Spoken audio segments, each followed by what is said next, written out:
everybody, and welcome back to the Service Coordinator Podcast. I may be a little bit of a face that you haven't seen in a while. This is Tara Wenger, the mysterious co-host. And I am here today with Dan Berger, the co-host that you know and love the most, probably. But we're here to talk a little bit about some changes to roles, which is very exciting and new, and also how that looks for changes to the podcast. So first, we wanted to talk through a little bit that Dan Berger has actually accepted a different role with our organization, and we wanted to spend some time talking about what his new role looks like and what exciting things that means for service coordination. So thanks, Dan, for joining me on your podcast. And could you start by telling us about your new job? Yeah, well, thanks for inviting me, Tara. Yeah, so back in January, I took a new role of Director of Innovation and Technology at National Church Residences, where I've been here for about 15 years now. So kind of a change up. I was in the support services department for a long time, and saw this position pop up, and I said, I want that job, and so went for it, and so was able to get it. And the role of this new position is pretty much just to connect our seniors to the internet. We've got information that only about 38% of our residents in our buildings, in our affordable housing buildings, are actually connected to the internet. Whether you want to call it internet, Wi-Fi, whatever, it's the internet. So, very low number, and what I've come to find out over the last few months is that there's not a lot of people talking about it within our buildings. Yes, it's been talk with larger organizations like Leading Age and SAFE, like, hey, we need to get our residents connected. Due to the pandemic, all of a sudden we see the value in doing that, and so that's what's been fun to learn about over the last few months. But I keep going back to for 60 years, National Church Residences has built safe, affordable housing for our residents and put a roof over their head. We brought services in through service coordination, but we kind of put them in those buildings, and they haven't been able to really connect with people outside of our buildings sometimes because of they're not connected to the internet in many cases. So we want to let them know that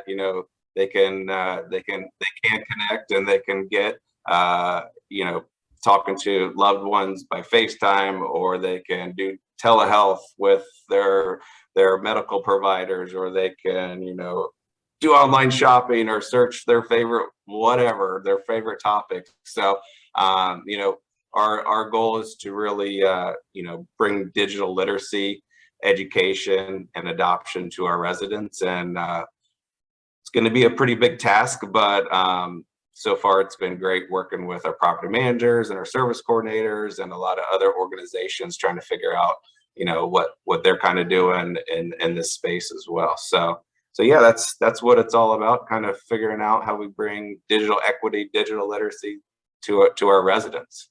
Yeah, that's awesome, Dan. And I know, a lot of service coordinators are probably hearing about the digital divide. And like you said, with COVID and everything, I think even more so now, the bigger service coordination world and affordable housing world is realizing that the internet and all of the access that brings is a really great tool to leverage with services and service coordinators and all of that.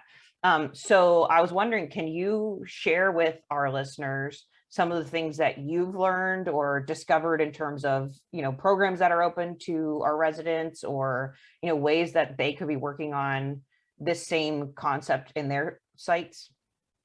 Yeah, so I think I got a little bit lucky as far as timing goes, as far as this position and this being a part of our 5-year strategic plan. But I'm not even sure what the dates were, but late last year, the FCC came out and said, hey, internet service providers, AT&T, Charter, Cox Communications, all those big ones, you have to offer an affordable rate to pretty much our seniors in our buildings. Let's just call that those who qualify. And so, we weren't really even sure what that number would be, but okay, so they all started offering this affordable rate. And what we found out, it's $20 or less, and anybody can go to their, AT&T, look it up and say, okay, do I qualify for this $14.99 a month, fee for internet in my apartment? And so, great, offer an affordable rate, check it off, or, but hey, $20, $15, that could still be a lot of money for our residents, as you know. So is that really affordable? I don't know. Only 38% of our residents were even paying for internet, prior to that. So, and then soon after that, the government came out with the ACP program, the Affordable Connectivity Program. And through that, residents who qualify, and most likely if you qualify for that affordable rate, you're going to qualify for the ACP program, but they'll give you a $30 credit towards your internet service. So, affordable rate, say it's $20, and then the ACP program, you're getting a $30 credit, boom, you got free internet in your apartment. And so, going to the websites, the ACP website, and looking at that can be a little bit confusing as far as the steps, is what you have to do. It could be confusing for the residents.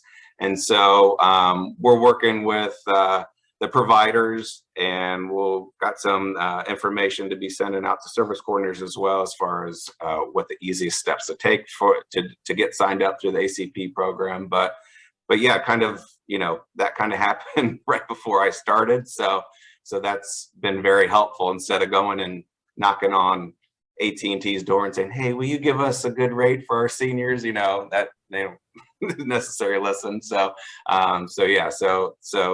through the FCC's new affordable rate program and then the ACP program, our thought is, hey, we should be able to get all our seniors, most of our seniors in our buildings connected to the internet, and they won't be paying anything for that internet service.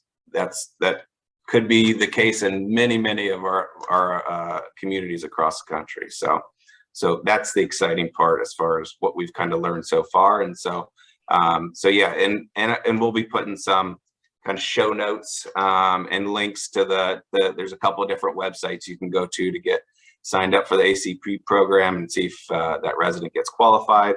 But just like any other, program that service coordinators are always continually signing residents up for, it's just kind of the same thing. So yeah. Yeah, that's great, because I think, we hear a lot of, when it comes to digital access or the digital divide, that a lot of residents, a lot of service coordinators sites, are dealing with the idea that, how am I going to teach my resident to use technology, or how am I going to help them adopt the internet if they can't even connect to the internet. So Yeah. The idea that those programs help to check off that foundational level, so that we can build on that with things like you were saying, digital literacy and education and any of those kinds of things. Yeah. That's an awesome program. And so I think service coordinators will really benefit from that information and being able to connect their residents to those resources. So Yeah, when go go ahead. I was going to say, so yeah, it's like, first, what's the infrastructure in our buildings? Is there access? Is the internet actually working? Is it fast enough for our residents? So that's kind of number one. Number two is, is it affordable? Okay, let's kind of, hopefully it's affordable now, through these programs. And then you get into devices, adoption, education, right? We've seen cases where, somebody will give one of our buildings 50 free Alexas or Google Nest or whatever it might be. They get shipped to the property, and then nobody's there to kind of, hook those devices up, teach the residents how to actually use them. And then, residents are giving back, smartphones to the service coordinator, the product manager, or I just use it just to make a couple phone calls during the day, so how can we bring in programs? How can we use volunteers? Who's willing to help us as far as, getting devices cheap, free, and then the education around those devices as well. So yeah, we're kind of moving into phase 3 as far as devices and adoption right now. but then we really got to go back to the education piece as far as how do you actually get signed up for this cheaper internet. So that's kind of where we're at right now, but definitely exciting. And I think as far as service coordination goes, we've got service coordinators in 2/3 of our buildings. So we've got a lot of residents that don't even have a service coordinator. And so how can we use technology to reach those residents in our buildings that don't have service coordinators? And so that's what other stuff we're kind of looking at as well. So awesome. Well, thanks for joining me, Dan. So for our listeners, because of this transition in Dan's role, he has a lot on his plate that does not include podcasting, unfortunately. So we may have him back occasionally to give us updates on his new adventures and resources and all of those things, because if we're all dealing with this digital divide, he's certainly going to be a great resource for all of the listeners of the podcast. So you might see some changes going forward in terms of who's hosting, etc., the frequency of episodes. We're evaluating what's the best way to move the podcast forward to make sure we're still connecting all the listeners with good resources and information, and maybe the slightest bit of entertainment as we go along. So Dan, I just wanted to end by saying congratulations on your new role. I think you're going to do great things for our residents through that role, and hopefully we can use the podcast as a platform to spread that information so that the impact can go beyond National Church residences and into the buildings where all the service coordinators who listen work as well. So thanks for joining us. And I just thought I'd give you opportunity at the end. Is there anything you want to say in terms of your last podcast as an official host? So any sign-offs, any last thoughts? I should have thought of some fancy sign-off, but no, I've been even thinking about it. Hopefully the service coordinator podcast continues. I think it's a great resource for service coordinators.